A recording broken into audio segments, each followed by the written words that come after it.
The safety of Singaporeans abroad is of paramount importance to MFA. Last year, MFA promptly deployed several crisis response teams, or CRTs, to assist the return of Singaporeans from places like Nepal, Sabah, and Yemen, which were rocked by earthquakes and civil unrest.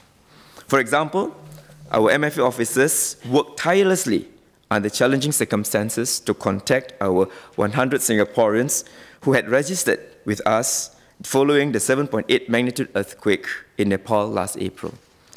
On the ground, MFA CRT, or the Crisis Response Team, had to quickly establish a registration point at the airport to facilitate Singaporeans' return home. The task was made more challenging by aftershocks which disrupted telecom lines and internet connection. The CRT worked closely with our embassy in New Delhi, MINDEF, and the SIG Air Office in Kathmandu to secure landing slots for our RSAF C-130 aircrafts at a chaotic and congested airport runway. Although we have no Singapore mission in Nepal, we persisted with a whole-of-government spirit and work with the Nepalese government to bring home 70 Singaporeans and 7 PRs safely. To maintain a high-level readiness, MFA regularly conducts simulation and training exercises and reviews of our contingency plans. We and our overseas missions have rostered officers 24 hours a day so that Singaporeans in need of urgent help can get in touch with MFA.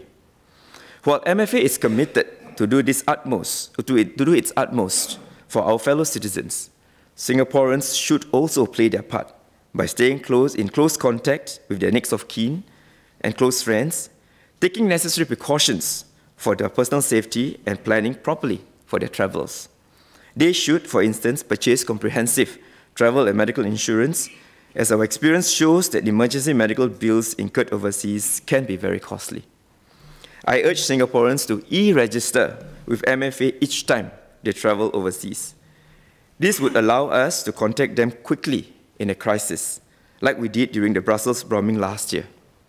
Some Singaporeans perceive that e-registering with their whereabouts is a means for the government to track their movement. This misperception must be corrected. It is in their interest that they e-register so that we can help them should they face any emergency situation abroad. During the Paris terror attacks last November, our officers worked day and night to contact our e-registrants.